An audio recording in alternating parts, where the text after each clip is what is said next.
नमस्कार।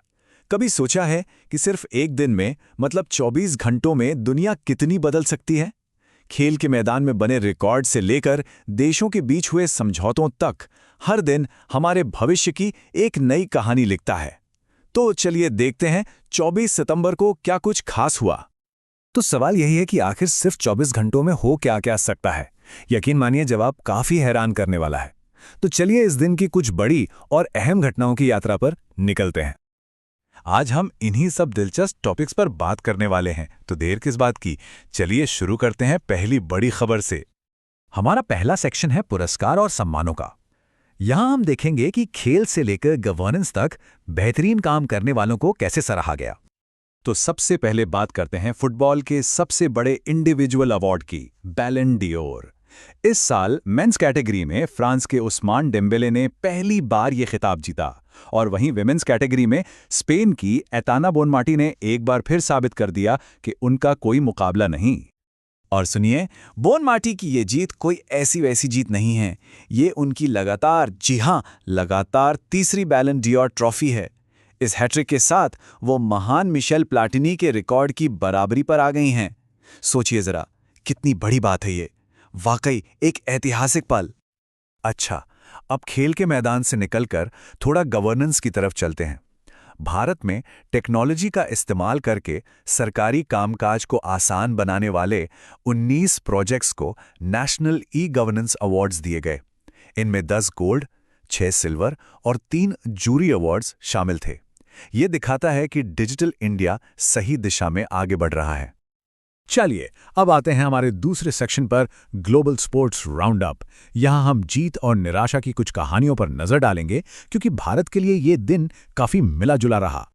तो टोक्यो में हुई वर्ल्ड एथलेटिक्स चैंपियनशिप में अमेरिका सबसे आगे रहा, पूरे 26 मेडल के साथ। उनके पीछे केन्या था 11 मेडल्स लेकर, और तीसरे नंबर पर रहा कनाडा 5 मेडल्स के साथ। लेकिन भारत के लिए यहां थोड़ी निराशा हाथ लगी। हमने 19 एथलीट्स का एक मजबूत दल भेजा था, पर दुर्भाग्य से हम कोई भी मेडल नहीं जीत पाए। पर जैसा मैंने कहा, यह दिन मिला जुला था। जहां एथलेटिक्स में निराशा थी, वहीं एक दूसरे खेल में भारत ने कमाल कर दिया। Inline speed skating world championship, इसमें भारत ने जबरदस्त प्रदर्शन करते हुए चौथा स्थान हासिल किया। और कहानी अभी खत्म नहीं हुई है। चीन में हुई इस चैंपियनशिप में भारत ने जीते कुल 3 मेडल, जिसमें 2 गोल्ड और 1 ब्रॉन्ज शामिल थे। और सबसे बड़ी, सबसे ऐतिहासिक बात यह रही कि आनंद कुमार वेल कुमार इस इवेंट में गोल्ड जीतने वाले पहले भारतीय बन गए। मतलब उन्होंने तो इतिहास ही रच दिया। क्या शानदार कामयाबी है। चलिए अब देश के अंदर की कुछ बड़ी खबरों पर नजर डालते हैं। यहां हम धन, पर्यावरण और कुछ खास वर्षगांठों से जुड़ी रिपोर्ट्स देखेंगे।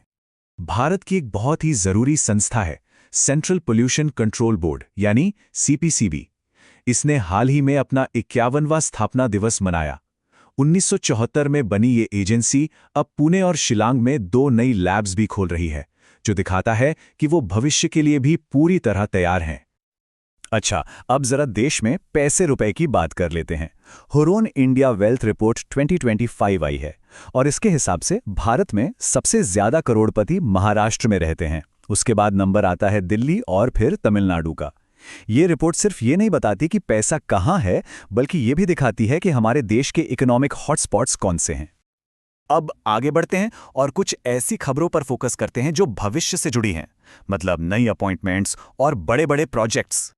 अगली खबर एक अपॉइंटमेंट के बारे में है, पर उससे पहले ये जानना जरूरी है कि एनबीडीए क्या है। तो देखिए, एनबीडीए यानी news broadcasters and digital association, ये भारत के न्यूज़ चैनल्स और मीडिया ग्रुप्स की एक बड़ी संस्था है जो इंडस्ट्री को रेगुलेट और मैनेज करने का काम करती है। तो खबर यह है कि जाने माने पत्रकार रजत शर्मा को एक बार फिर लगातार दूसरी बार एनबीडीए का प्रेसिडेंट चुना गया है। ये मीडिया की दुनिया में उनके कद को साफ दिखाता है। चलिए अब देश के विकास की बात करते हैं।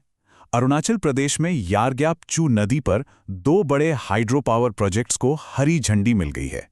एक है हियू प्रोजेक्ट और दूसरा टाटो 1। दोनों मिलकर 400 मेगावाट से भी ज्यादा क्लीन एनर्जी पैदा करेंगे। उस इलाके के लिए ये एक बहुत बड़ा बूस्ट है। और अब हम आ गए हैं अपने आखिरी सेक्शन पर, संध्या और श्रद्धांजलि। यहाँ हम एक बहुत बड़े ग्लोबल एग्रीमेंट और एक महान खिलाड़ी को दी गई श्रद्धांजलि की बात करेंगे। अब एक ऐसी खबर जो हम सब के लिए, हमारे प्लैनेट के लिए बहुत जरूरी है। एक ऐतिहासिक हाई सीज ट्रीटी है जिसे 60 देशों ने मंजूरी दे दी है। सोचिए, ये पहली बार है कि दुनिया के खुले समंदर को बचाने के लिए कोई कानूनी ढांचा बना है। इसका मकसद है समुद्री जीवन को बचाना और जो भी रिसोर्स हैं उनका सही तरीके से इस्तेमाल करना। और आखिर में एक दुखद खबर, भारत ने अपने एक बेहतरीन खिलाड़ी को हमेशा के लिए खो दिया। ओडिशा के दिग्गज वेटलिफ्टर विजय कुमार सतपथी अब हमारे बीच नहीं रहे। विजय कुमार सतपथी एक सच्चे चैंपियन थे। उन्होंने 1982 के कॉमनवेल्थ गेम्स में सिल्वर मेडल जीता था। एशियन चैंपियनशिप में भी 2 बार ब्रॉन्ज मेडल अपने नाम किया। खेलों में उनकी योगदान को देखते हुए उन्हें 1981 में प्रतिष्ठित अर्जुन अवार्ड से भी नवाजा गया था। उनकी विरासत को हमेशा याद रखा जाएगा। तो ये थी 24 सितंबर की कहानी। एक ऐसा दिन जिसमें जीत भी थी, हार भी, नए कानून भी थे और नई उम्मीदें भी। ये सब हमें यही याद दिलाता है कि इतिहास हर रोज हर पल लिखा जा रहा है। अब सोचने वाली बात यह है कि आज जो कुछ हो रहा है वो हमारे आने वाले कल को कैसा बनाएगा।